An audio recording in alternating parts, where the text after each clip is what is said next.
This is the story of the one. As a maintenance engineer, he hears things differently. To the untrained ear, everything on his shop floor might sound fine, but he can hear gears grinding or a belt slipping. So he steps in to fix the problem at hand before it gets out of hand. And he knows Granger's got the right product he needs to get the job done, which is music to his ears. Call, click Granger.com, or just stop by. Granger, for the ones who get it done. With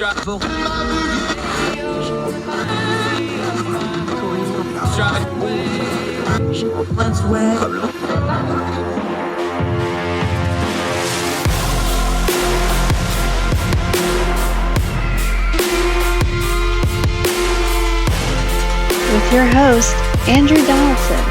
This is Heard Tell. Welcome back to Heard Tell. I'm Andrew Donaldson. So glad you're with us. The most precious thing you have, your time, and we're not going to want to waste a minute of it. We got a few stories of the news we want to turn down the noise on, get to some good information, and see if we can't discern the times we live in just a little bit better. We're going to start with a story that I feel like I'm repeating myself because we just did this with some other overseas news. Over in Italy, this time in Brazil, they had themselves an election. It's going to a runoff. They're going to do it again in a couple of weeks, but they had an election. So here's the precursor, the same thing we said about Italy last week. No, you don't know very much about Brazilian politics unless you're from Brazil, have studied it extensively, or talked to a whole bunch of people down there. That's okay. See, that wasn't hard. I don't know much about Brazilian politics. There's a couple people we know that are friends of ours in Brazil. I can reach out to them through social media and other things and say, hey, what do you think about this? But I don't know much about Brazilian politics. See, that was easy. Didn't hurt a bit. That's a lot better than what's going on social media and in our news media right now, where they are just slamming the ongoing narratives of American political discourse into this election. Now, part of this is because the sitting president, Bolsonaro, I'm probably saying that name wrong, apologize. The problem here is Bolsonaro has been completely and utterly paralleled to Trump at every turn in American media. Now, there's some things that are probably parallel there. There's a whole lot that's different. Number one, that he's Brazilian. Number two, it's a whole different system of government down there. Number three, they do things very, very differently. Number four, to my knowledge, Donald Trump does not speak Brazilian Portuguese. That list, by the way, goes down hundreds of things. They're not the same people, even though they may have a few tendencies that cross over. So no, he is not Donald Trump, and Donald Trump is not him. We have very lazy news media, and we have very lazy social media people. So that's the thing. Oh, he's the new Donald Trump. Now, he's got a lot of issues. If you look at the data in this election, for an incumbent person to get the numbers he's getting falling off means there's a big uprising in that country of folks that want to get rid of him. No, internet people, this is not the CIA's doing. Just stop it. If the CIA was a fraction as efficient at doing things in the world as Twitter thinks it is, they'd rule the entire world. They don't. Stop it. With Brazil, with Italy last week, with whatever country has an election in a few weeks we'll talk about then, with our own elections coming up in the midterms. Every state's a little different. That's why we have election experts come on the program. It's okay to just admit you don't know. It's even better to know that you don't know and not slam some narrative that you do know a little bit about, or maybe even less of, on top of it.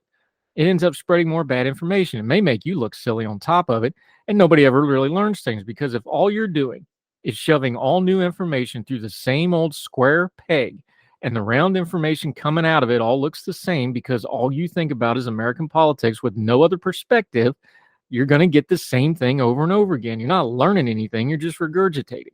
That's why we take a broad perspective here. That's why we talk to people overseas. That's why we talk to people of all political stripes on this program. It's okay to get challenged on things. It's okay to get dissenting points of views.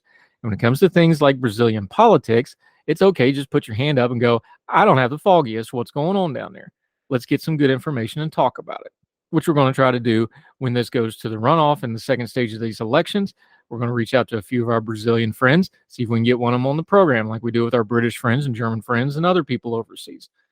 We work hard to get contacts in other places because we don't know about that big wide world out there. But it's important to talk about it, especially with an American media, news media, and social media that is only obsessed with what's going on in America right this second. Tunnel vision's bad. Wide perspective's great. We're going to keep working toward the wide perspective. And it starts with going, I don't know anything about Brazilian politics. So let's go learn it together, slowly, with good information, and not sound silly on the twitter.com or on the Facebook page. More Hertel right after this.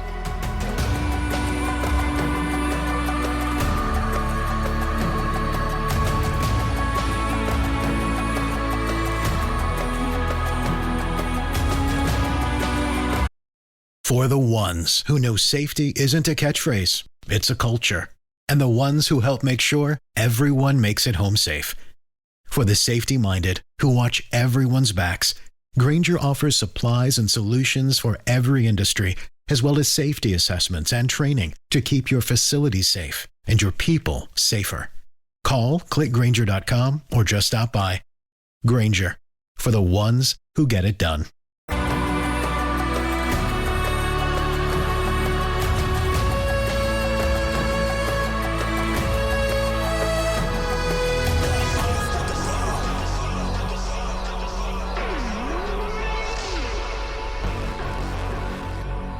Welcome back to Hertel. Okay, this is one that I never thought I'd be saying out loud, but here goes. The Taliban has banned a video game for being too violent. No, seriously. For Military Times, you can't spell Taliban without ban. Boy, that writer really earned their pay on that one. And the current Afghan regime continues to live up to that reputation, and then some, this time blocking a platform that once brought joys to the masses. Within the next 3 months, the Taliban will eliminate Afghans' access to the online video game PlayerUnknown Battleground, which is the nation's new leadership characterized as promoting violence and misleading youth, according to the mouthpiece press of the regime. The decision to block access to the game was made by the country's Minister of Telecommunications following deliberations with the national security sector and a representative from the Sharia Law Enforcement Administration, perhaps the most robust coalition of video games are to blame boomers in human history.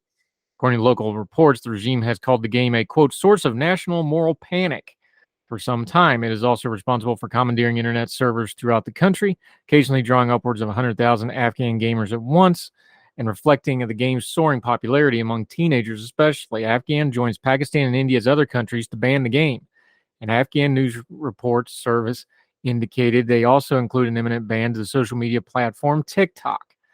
Taliban has now banned more than 23 million websites and seized control of the country since August of 2021, often citing immoral content. As such, the use of VPNs has become increasingly popular tools to bypass online restrictions. They are changing their pages every day, the Taliban Minister of Communications told them. So when you block one website, another will activate. Here's to the VPNs and the internet, the modern-day Hydra of Lerna. And that was written by John Simpkins, a little tongue-in-cheek, but a serious thing. Look, yeah, banning video games isn't the biggest thing in the world. Things like banning girls from going to school, the brutalization of women, the murder and outright slaughter of all their enemies when they took back the country. This is a brutal, repressive regime and long-suffering Afghanistan people, some of which is our fault, by the way, and we've said so before, is mounting. And them taking away video games is just a small slice of it. And although there's a little bit of humor in this piece, there's nothing funny about what the Taliban is doing to those people. And mostly, the West, and especially America, has forgotten about it. Because as soon as we didn't have to watch it on TV, we don't want to think about it anymore. We should be reminded. People over there suffering, not just from internet access. More Hertel right after this.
Welcome back to Herd Tell. Okay, the streak continues. The most seen guest in the history of the Herd Tell program. He has all kinds of letters after his name. He has those doctor letters in front of his names because he real right smart, folks.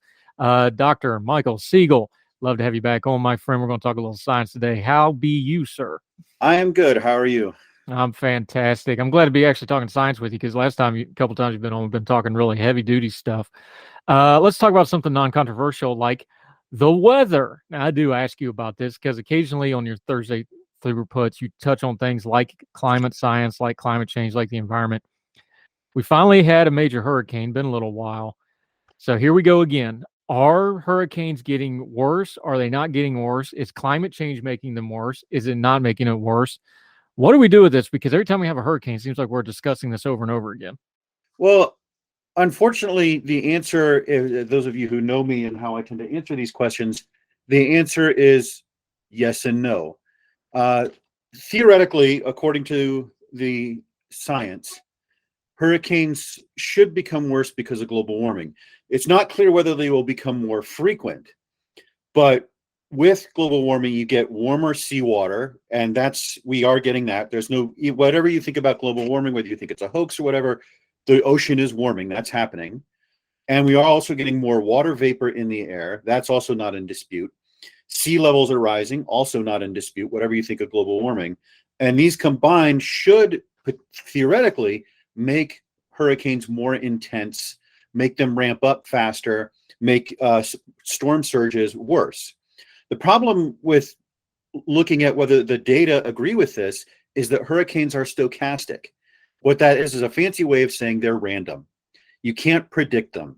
It's even hard to predict what a whole season of hurricanes is going to do, least of all when a single one is going to occur. And so I once saw a lecture by Michael Mann, who's one of the foremost climate scientists, and his hurricane predictions tend to be the most accurate. And he said the reason is because they just try to predict the number of hurricanes. They don't try to predict how many severe storms they're going to be, because that's kind of a fool's errand. They're just so random and so unpredictable, you can't do that. Now, on average, we get 14 named tropical storms in the Atlantic every year. But that's not a normal year. Sometimes it varies. Sometimes we get as few as 7. Sometimes we get as many as 20. And so saying whether we get 1 or 2 extra, or whether we got an extra intense one, category 4 and 5 hurricanes are very rare. So then you're talking about one every couple of years or something like that. Saying whether you're getting an increase is really hard because they are so rare. You're talking about rare events. Hot days are something that's a much better metric of measuring the effect of global warming, because there's 365 days a year, and we can measure them over the whole planet.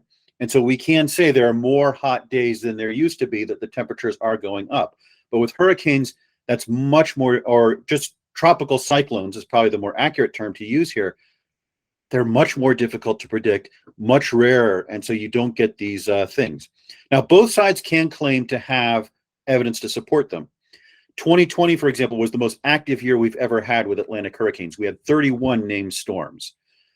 2005 was second place. We have had a few more Cat 4 and Cat 5 hurricanes in the last 20 years than we had in the previous 20. We also have, in consistent with theory, storms forming a little earlier and a little later in the season than we used to. We've had them forming a little further north. We just had one hit Canada a couple weeks ago, which is kind of unusual. And there is some evidence that they are intensifying a little more rapidly than they used to. But the people who say it's not doing it can also point to the fact that the long-term trends are flat. We've had spikes before. We've had bad years. Before the 1970s, the records are a little spotty because we didn't have satellites, so you had to rely on them hitting land or being reported by sailors. But in the 1940s and the 1920s, we had really bad years. So you can't just take 2020 and say, yes, this proves it, and so forth. And ultimately, this is still up for debate. The one thing you can't say, and I see this argument a lot, and it's a bad one, is that hurricanes are getting more costly. We're getting more and more money damage. That's not a problem with hurricanes or global warming. That's because we're building more stuff where hurricanes hit. You're in North Carolina. I've been going to the Outer Banks for years, and that place has gotten very, very built up over the last 20 years. This is a place that's regularly hit by hurricanes. Fort Myers, there was a article on that, on how they've massively increased the amount of people and the amount of buildings they have there. That place is regularly leveled by hurricanes. And so we build stuff where hurricanes hit. We have government bailouts when things are destroyed by hurricanes. And then we say, I wonder why we're spending more on hurricane disasters than we ever have before. So that has nothing to do with global warming. Yeah, let's do some perspective here. Dr. Michael Siegel, he'd be a scientist joining us. Part of the thing here is you're talking about all those name stores, and people are like, well, what do you mean we had all these name stores? I didn't hear about them. Let's do a big picture perspective. You just talked about the building perspective. We'll get into that in just a second. The Atlantic Ocean is a really big place. And when you're talking about a storm system that predominantly they start basically off the coast of Africa and then work their way across, and then there's an unlimited number of tracks and courses and severities. There's so many variables on these storms before they even get to the tropical depression stage where they start kind of halfway tracking them. Put a little perspective on that. You're an astrophysicist. Look down from the satellite, from the space station, just looking at that map. Put some perspective on that, because we're just like, oh, it's coming into the coast and it hits America. There's a lot before it ever gets to that point, and that's why you can have 30 storms and nobody in America knows about them, because none of them actually hit our coast. This is a big area. This is a lot of natural stuff going on. We have a little bit of a perspective problem here, don't we? Yeah, and it's not just the Atlantic, the Pacific. You also get tropical cyclones in the Pacific. We don't hear a lot about them because the main area that would be under threat is Australia, and they're protected by a barrier reef, which sort of breaks up the storms before they get hit. So that's why most of the time when you read about this, they'll talk about tropical cyclones, because that combines the Atlantic and the Pacific. Most of the Earth is covered by water, and most of these storms will stay over the water, dissipate over the water, or if they will hit places that aren't America, and we have a tendency to ignore it. Yeah, and you talked on Twitter this week about how hard Cuba got hit, and no one's talking about that because it's Cuba and because Florida got hit, and so we're concerned about that. But there are countries that get absolutely devastated by this.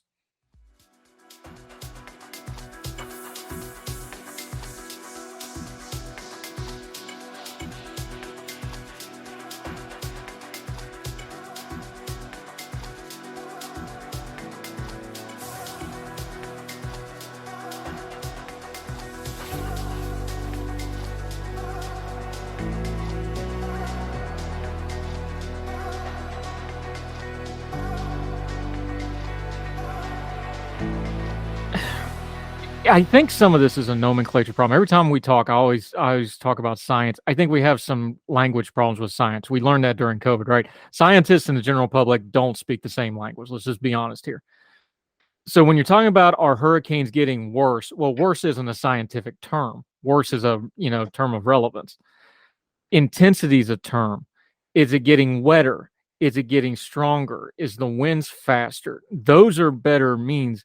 Is there a terminology problem in talking about these hurricanes where we need to be a little bit more specific on what we're talking about? Because there is some data that they are wetter. They're bringing in more landfall. Does that actually make them worse or better? Well, it makes it worse flooding, but it also sometimes means the winds aren't so bad. There's a lot of little things in here that we just need to be careful with the technical speech of it, isn't it? Yeah, and if you read scientists talking about this, they tend to be very specific about what they're talking about. Of getting more intense hurricanes, that means higher winds, and that doesn't just mean Cat 4s and 5s. That means tropical depressions becoming tropical storms becoming Cat 1 hurricanes. They talk about, especially about storm surges, is the big thing people are talking about because of the rise in ocean levels.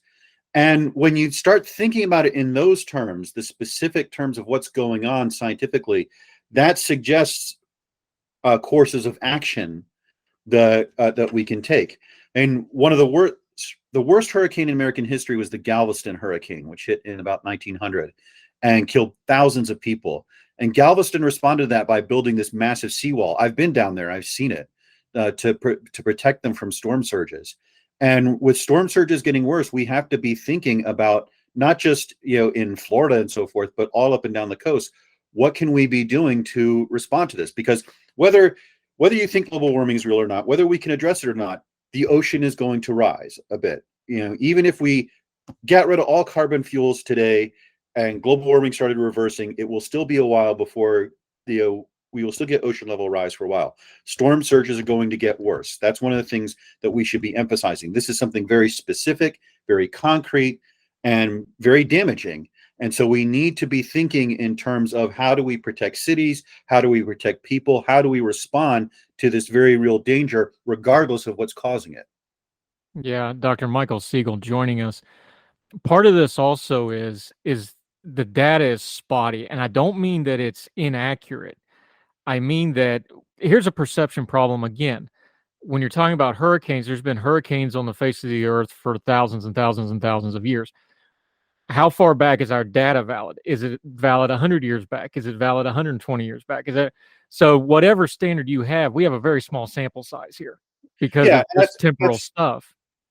Yeah, and that's what I was sort of saying at the beginning, that there, some years you only get a few hurricanes, some years you get a lot, and so it's hard to build up the kind of data you need to really answer these questions specifically. In terms of how far back our records go, we have satellite data starting in the 1970s. That's where I would say we're 100% accurate.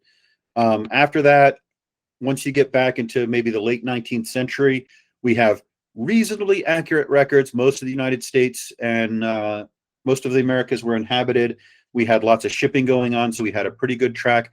There have been papers that have tried to account for ones we missed, based on various modeling and so forth. And they show that we probably missed some, but it turns out we probably didn't miss a lot before we started putting up satellite data. So I would say the record is fairly accurate, and it does show in terms of the number of storms over the last century, it's been kind of flat, or at most increasing by one a year or something like that. But intensity is something that's that we can only measure now that we have radar and we can actually get very accurate wind speeds, and so we only have a few decades of data on that. Yeah, Dr. Michael Siegel, you mentioned Galveston. This is a good data point. The 1900 Galveston hurricane, because they didn't have named storms there, it's just the Galveston hurricane in 1900, thought to be the deadliest hurricane in U.S. history. They don't even really know. Somewhere between 6,000 and 10,000 people died, but depending on what number you want to use. We're talking about a city of 38,000 people, by the way, so that's catastrophic by any ratio. This would have been about a Category 4 on the Kern-Seraph scale. When we go back to like 1900 and something that's catastrophic, two things jump out. One is, that's almost unimaginable in modern terms. But how do we compare that? Because now we have billions and billions of dollars of damage, but we usually have a lot less loss of life. We have a lot more data. We have a little bit more warning. We have more recovery systems. Just compare those two from, oh, hey, this boat out in the ocean says there's this big old storm coming, to now where it's a 6 to 10 day media event on the national news when a hurricane shows up. There simply is no comparison between the two. What we have now, and especially since the 1970s, is this systematic data that allows us to measure these things to great accuracy, to make these predictions. And you talked about unpredictability. I mean, we always see these hurricane tracks and how it's very difficult to figure out where and when they're actually going to hit. If the Galveston hurricane was probably a Cat 4, but that's not a particularly intense hurricane. It hit a very vulnerable city. It had a very large storm surge, and it had a city that wasn't really prepared for it, but that is now. And that's just not something we have comparable to today. Buildings and so forth are more likely to be destroyed now because we've built more things in hurricane paths. But because we have evacuation, because we have mass transport, because everyone has a car and can get on the road and get going. I was in Texas when a hurricane hit Houston, and it was kind of bad because the roads got clogged with people evacuating, but it was just as powerful as the hurricane that hit Galveston, but the deaths were in single digits because they were warned, because they were evacuated, because our homes are built more safer now, and so on. Yeah, Dr. Michael Siegel joining us. Now, one thing that's gotten better, we can't predict when these things start, but one of the things that we have figured out is once we're tracking them, these hurricanes tend to follow previous tracks. If you go back far enough, you can usually find another hurricane that maybe went at least along the same path. Now, the intensity is different, the size of the storm. That's the other thing about these hurricanes is like if you have a 150-mile wide hurricane and a 400-mile wide hurricane, those are two very different things. Intensity levels are different, but we've got enough data now. You said, back through the 70s with satellites, we've got these pretty well mapped now. Even Ian, it looks very similar to like Hurricane Charlie and a couple other hurricanes. Once we start tracking them, now we've got some really good data sets to make some decisions based off of. Yeah, we can have more focused evacuations. We can have things in place. We can look at the Waffle House Index to see what's going on, and so forth. I mean, just to give you an example, a real life example that my family was familiar with, Hurricane Camille hit Biloxi, Mississippi in 1969 and did an amazing amount of damage. My father, who was in the Air Force, moved there, and I was maybe 2 years old when we went there in the mid 1970s. And in 1974, Hurricane Carmen came in and whomped Biloxi again.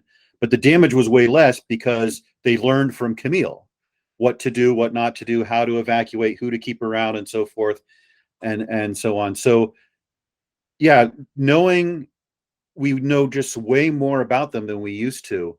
And yeah, they do follow familiar tracks, but you can also they do have a tendency to move and so forth and to be unpredictable. But the narrowness with which we can have evacuation orders and so forth, that does help, especially because if you tell people a hurricane's going to hit and you evacuate them and it misses, that makes them less likely to obey a future evacuation order.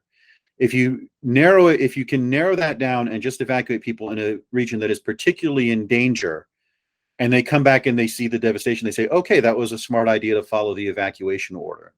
And so having that predictability, even though I think a lot of climate scientists would faint if I said that we have that predictability, but having better predictability than we used to, and being able to much more narrowly focus our efforts at evacuation and relief and so forth, I think gives a lot more credibility to the warnings and the advice that we give people.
Yeah, Dr. Michael Siegel joining us. There has been a little bit of news in some of the scientific corners, a little bit of rumbling. I found this very interesting. I want to get your thoughts on it. That there's a strain of thought that the climate scientists and especially the hurricane folks are getting a little too dependent on the satellite stuff. That it's skewing observations. It's becoming a little bit too tunnel visioned on the data sets, and we're losing some perspective on these storms. Is there a danger of stuff like any data is like anything else? It can become an idol, and you can lose perspective with it. Is there a danger of something like that where it's like we just look at the satellite and like, oh, it's going to do this, this, and this, and then all of a sudden you get surprised down the road? Is that a concern that's legitimate? Do you think?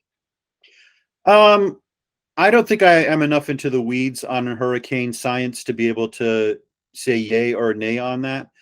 You definitely want to get as in general, you want to get as broad data as you can on any subject, especially when you're talking about something as unpredictable and stochastic as hurricanes that can surprise you. So I'm in favor of an all of the above approach when you talk about getting data on these things. There never is a magic bullet that's going to give you all the information you need. Yeah, Dr. Michael Siegel. Okay, let's get into an area that you really love and enjoy, space.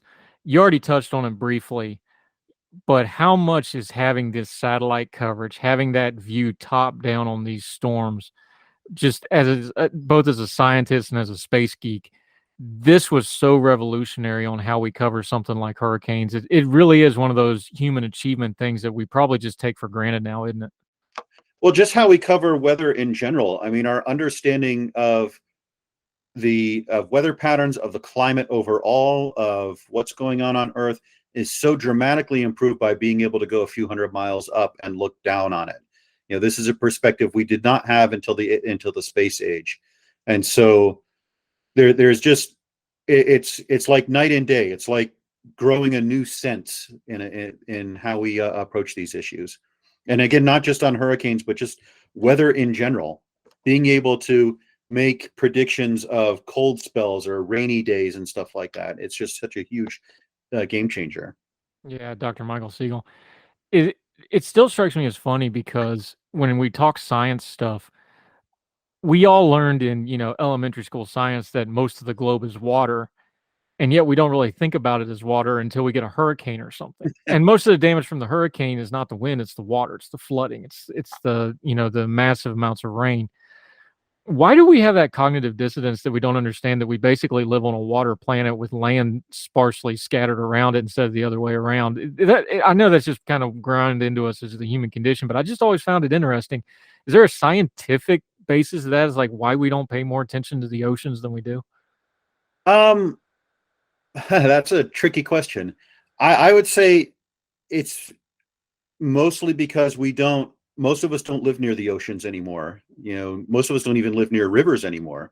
Almost all human civilizations before, almost all human cities before now were based on access to water, built near rivers, built near oceans, so they could at least, even if they couldn't drink the water, they could at least fish and stuff like that.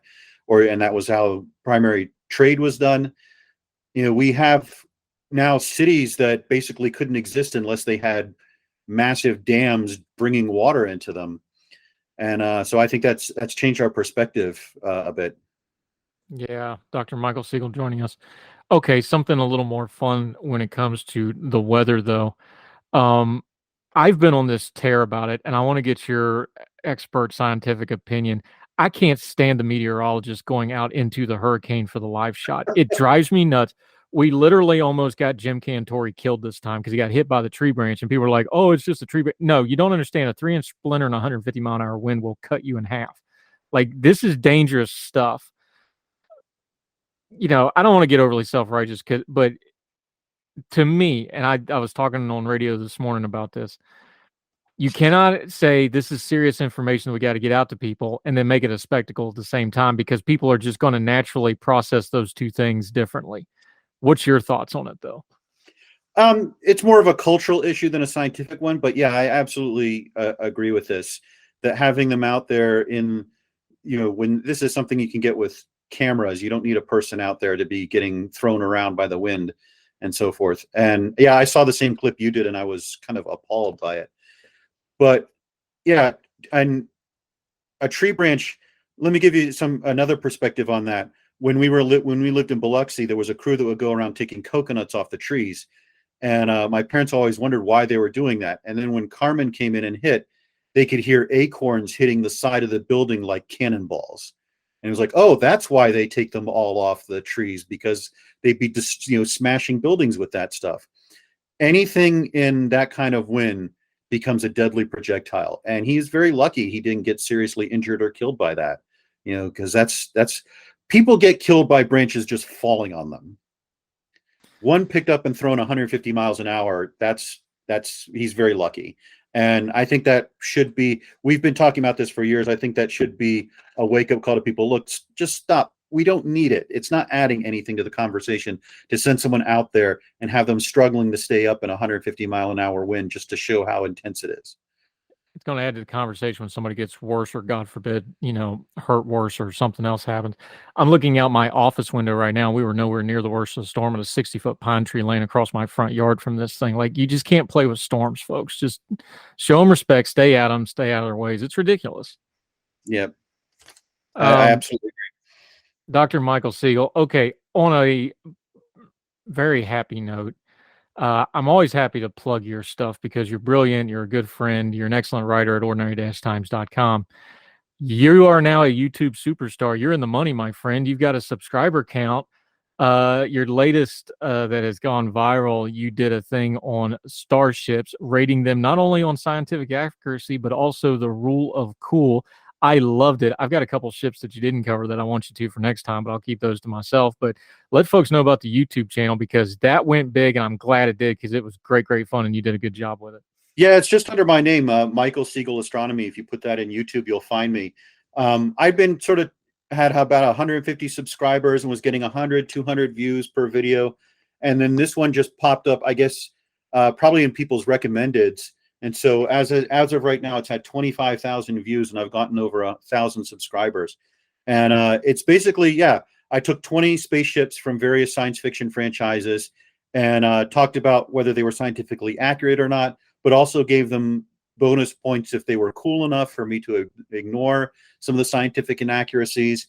And it was a lot of fun to make. I didn't expect it to be that popular, but apparently people really loved it because I think in part because they can argue with me about which ones I got wrong and tell me which ones I need to include in the next one. I'm actually now obligated to watch The Expanse because the Rocinante from that series is the most requested spaceship by far.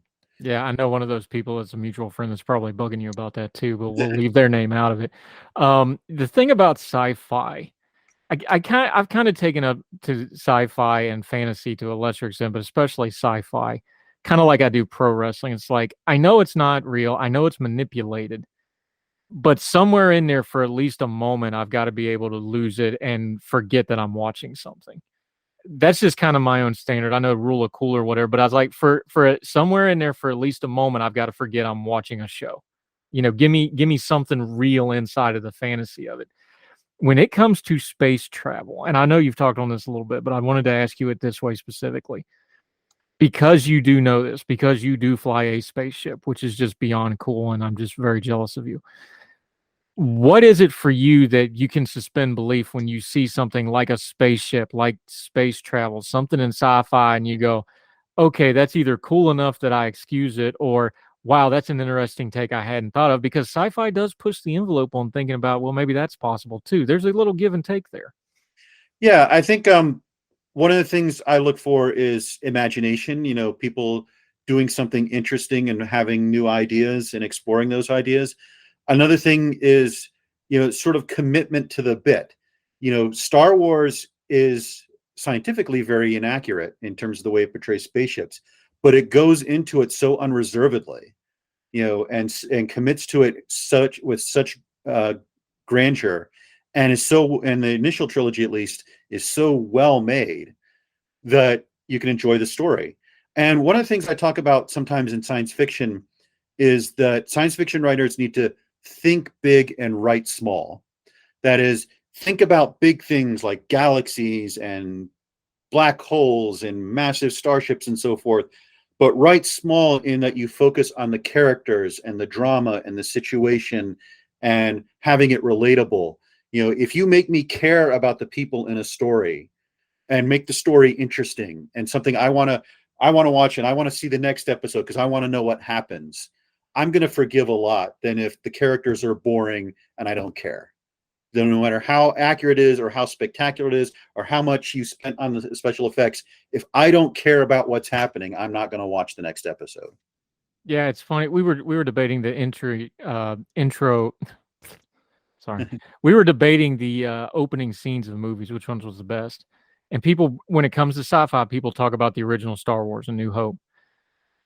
And George Lucas stole this from Kurosawa, but anyway, that opening shot of the starship. But then when you have Vader walking in, and I mean, it's very unsettled. You have a pure white hallway, and the guy in all black comes walking down the hallway, stepping over dead bodies. You don't need dialogue. You don't Yep. need it's almost, the old pantomime theater, like just the black and it's literally black and white. The good guys, the bad guys, everything is explained to you without any dialogue, without any cues, without anything else. You don't even need to know that it's a spaceship. It's a tableau, and you know everything you need to know in that one moment. And if you even though you're doing sci-fi and light speed and all this crazy stuff, you got to have that moment that sets everything else, and then it works because now you're sucked in. Yep. And Vader has another great entrance in Empire Strikes Back where it's showing the fleet and it shows him. And someone pointed out there's a sort of subtle display of power there that he's filmed from the back as if he's too cool to actually have to look at the camera. And yeah, James Lilacs, the writer, had a great point about when he was writing about the prequels. He said, Star Wars works best when it's almost like a silent movie. That you have Lucas's visuals and John Williams' music, and it just flows from there. And especially when you look at the movies that Lucas made, when it flows like that, you could almost make it a silent movie, and it would be just as good. Yeah, I actually worked off that too when we were talking about The Mandalorian. I was like, oh, they figured one thing out: stop talking. Like, just stop talking. Another one was Downton Abbey that when they did the second movie, fellows that created the series, he goes, I have the first 5 minutes of every movie. All I need is a sweeping wide shot in that score of the house. Yeah, like, that's all I need. Like, you can't write anything better than that. And it's the same way with Star Wars. Like, you have those shots of Vader. You have those shots of those. That first shot of the starship moving through space, which, remember, back then, nobody had ever seen that. It's cliche now. Nobody had ever seen that. That was blowing people's minds. People were losing their minds in the theater. You don't have to say anything. Just let the moment breathe. We have too many movies and TV shows that don't let anything breathe. It drives me nuts. Yeah, and I think especially with this, with the tendency to rapidly edit and cut from shot to shot to shot, so you can't really tell what's going on. That's one of the things, no matter what people will say about the prequels, Lucas's sense of letting the shot play out, letting you see what's going on, letting you get an understanding of how the situation is laid out, like in a battle, where the sides are, what they're fighting over. That you can criticize his dialogue and some of his plotting, but his visual sense and being able to tell a story visually, which is something you mentioned Kurosawa, something he very much borrowed from Kurosawa, who had that ability. That is unchanged. Yeah, and I enjoy Star Wars. I'm enjoying most of the expanded stuff they're doing. They've had some hits and misses, but for the most part, it's been pretty good. They went back to being serialized, and it just works better, I think. But that's another topic for another day. I will openly petition, as I have privately, for you to do a Starship Captains one, because as a scientist, that ship ain't going anywhere without a captain. And boy, howdy, have we had some shoddy looking sci-fi captains that we need to deal with. So can't get anybody else to talk about. Call me. I'll come on there and talk about that one, because I got a couple that I'm ready to drill from pillar to post or whatever it is they use in space, my friend. Michael Siegel, let people know where they can find you, your writings, your now monetized YouTube channel, because you're making the big bucks. It's not enough that you got all those letters after your name. Now you're going to be rich and famous too. I hate you. Let folks know where they can follow you, my friend.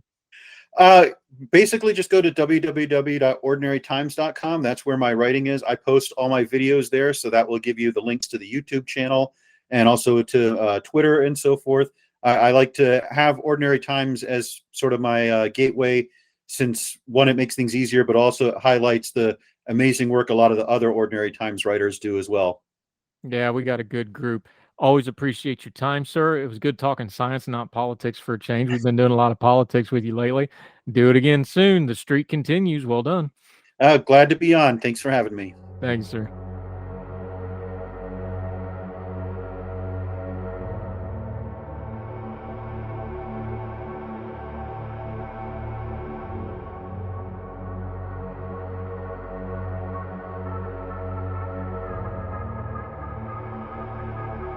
This is the story of the one. As head of maintenance at a concert hall, he knows the show must always go on. That's why he works behind the scenes, ensuring every light is working, the HVAC is humming, and his facility shines. With Granger's supplies and solutions for every challenge he faces, plus 24/7 customer support, his venue never misses a beat. Call quickgranger.com or just stop by. Granger, for the ones who get it done. At Baker's Pharmacy, care is what's most convenient for you. Care is being here when you need us. We're open evenings and weekends. Care is helping you save more. Most insurance plans and discount cards are accepted at your local Baker's Pharmacy. Care is saving you time by managing your prescriptions online. You can request refills, check order status, and more. Care is convenience that works for everyone. Baker's, a world of care is in store. Services and availability vary by location. Age and other restrictions may apply. For coverage, consult your health insurance company. Visit the pharmacy or our site for details.